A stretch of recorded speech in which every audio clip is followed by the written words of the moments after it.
Hi everyone, welcome to Amneet vlogs. Canada के जो immigration minister है मिस्टर मार्क मिलर, उन्होंने कुछ इम्पॉर्टेंट चेंजेस किए हैं कैनेडियन इमिग्रेशन में फॉर इंटरनेशनल स्टूडेंट्स। तो आज today I am here to discuss those changes with you, just because वो बहुत ज़्यादा आपको इम्पैक्ट करेंगे। जो भी स्टूडेंट्स सोच रहे हैं कनाडा आने की, उनको वो बहुत ज़्यादा जो भी चेंजेस हैं वो इम्पैक्ट करेंगे। तो फटाफट से हम बात कर लेते हैं उन चेंजेस की। सबसे फर्स्ट जो चेंज इन्होंने रखा है दैट इज इन्होंने नंबर ऑफ इंटरनेशनल स्टूडेंट्स को लिमिट कर दिया है। They put a cap on the number of students जो ये कनाडा में बुलाएंगे पर ईयर। तो इन्होंने 2024 एंड 2025 के लिए डिसाइड किया कि will put a cap, and 2024 में जो नंबर है वो 3,60,000 स्टूडेंट्स है, which is 35% less than 2023। And 2025 का अभी नंबर इन्होंने डिसाइड नहीं किया है। They will assess the things and at the end of 2024 they will decide the number कि 2025 में वो लोग कितने बच्चों को बुलाएंगे यहाँ पे। उसके बाद दूसरा जो सबसे बड़ा चेंज इन्होंने किया है, स्पाउशल वर्क परमिट नहीं मिलेगा। Like if you are coming for courses like diploma, undergraduate और सर्टिफिकेट कोर्स के लिए आप आ रहे हो, तो आपको स्पाउशल वर्क परमिट नहीं मिलेगा। आपके स्पाउस को ओपन वर्क परमिट नहीं मिलेगा जो पहले मिलता था। वेयर एज अगर आप मास्टर्स के लिए आ रहे हो, पीएचडी के लिए आ रहे हो, कोई अदर प्रोफेशनल कोर्सेज के लिए आ रहे हो, देन आपके स्पाउस को वर्क परमिट मिल जाएगा, ओपन वर्क परमिट, उसमें कोई प्रॉब्लम नहीं है। बट अगर आपका प्लान है ऑलरेडी कि आपने डिप्लोमा, अंडर ग्रेजुएट या सर्टिफिकेट कोर्सेज के लिए आना है एंड आपने अपने स्पाउस को साथ में लेके आना है for open work permit, then आप कनाडा नहीं आओ।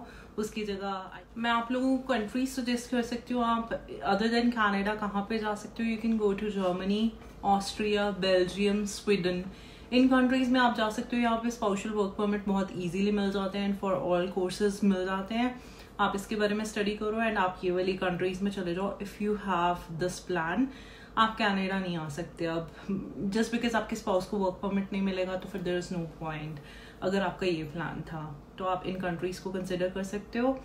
जस्ट बिकॉज इन्होंने ऐसे चेंजेस इसलिए किए हैं ताकि वो जो टेम्परेरी रेजिडेंट हैं यहाँ पे, उनकी ग्रोथ को मॉनिटर कर पाएँ, स्टेबलाइज कर पाएँ थिंग्स को कनाडा में। इसलिए ये चीज़ें बहुत ज़्यादा इंपॉर्टेंट थी एंड ये बहुत टाइम से अवेटेड था कि ऐसे कुछ चेंजेस आएंगे यहाँ पे। एंड उसके बाद एक और इन्होंने बड़ा चेंज किया है, दैट इज कि अब जैसे पहले सारे स्टूडेंट्स अपने पसंद के कॉलेजेस सेलेक्ट कर लेते थे, अभी आप अपने पसंद का कॉलेज सेलेक्ट कर सकते हो, but there is a cap कि एक प्रोविंस में इतने स्टूडेंट्स ही आएंगे, फिर उसके बाद उस प्रोविंस में लाइक एंट्री बंद हो जाएगी, then you can select from other provinces.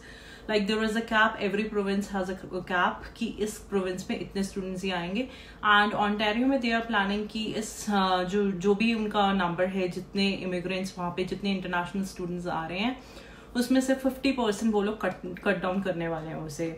Just because पहले जितने भी इंटरनेशनल स्टूडेंट्स थे, they were going to Ontario, Quebec और ब्रिटिश कोलंबिया, बट वहाँ पे बहुत ज़्यादा चीज़ों का क्राइसिस हो रहा था, हाउसिंग क्राइसिस हो रहा था, जॉब्स नहीं मिल रही थी बच्चों को, तो दिस वाज इम्पॉर्टेंट। अब दे वांट कि बाकी के प्रोविंसेस में भी लोग जाएं, जस्ट बिकॉज बाकी के प्रोविंस वाले कॉलेजेस वाले वेले बैठे हुए थे, तो वहाँ पे स्टूडेंट्स जा नहीं रहे थे, तो दे पुट अ कैप।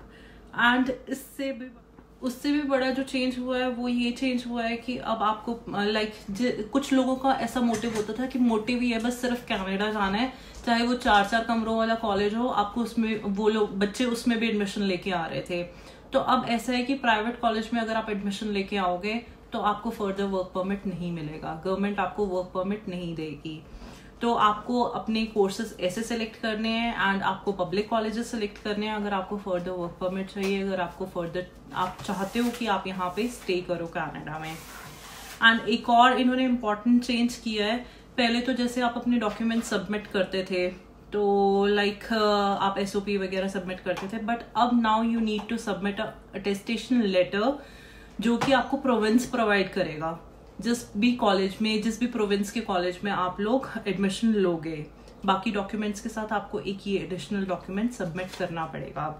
अब ये सारे जो भी चेंजेस किए हैं इमिग्रेशन मिनिस्टर ने, मिस्टर मार्क मिलर ने, इसके पीछे रीजन क्या है? द मेन रीजन इज यहाँ पे हाउसिंग क्राइसिस है, जॉब मार्केट स्टेबल नहीं है, अनस्किल्ड स्टूडेंट्स आ जाते हैं, उनको जॉब मिलनी बहुत ज़्यादा डिफ़िकल्ट हो जाती है, बहुत सारे मैरिजेस स्कैम हो रहे थे, तो इसलिए इन्होंने ये इंटरनेशनल स्टडी परमिट में ये सारे चेंजेस किए हैं। And you can see net पे आप ऑनलाइन चेक करना, जो इंटरनेशनल स्टडी परमिट पहले मिल रहे थे 2015 से 2022 में बहुत बड़े नंबर ऑफ स्टूडेंट्स यहाँ पे आए हैं। 2022 में तो नियर अबाउट 8 लाख स्टूडेंट्स आए हैं। 8 लाख तो रिपोर्टेड है, इट इज अराउंड 1 मिलियन बच्चा 2022 में आया है यहाँ पे। तो इस पे एक कैप लगानी बहुत ज़्यादा ज़रूरी थी, तो इसलिए ये सारे चेंजेस हुए हैं। We'll see you in next video. Do subscribe to my channel, like, comment and share. Till then, take care. Bye bye.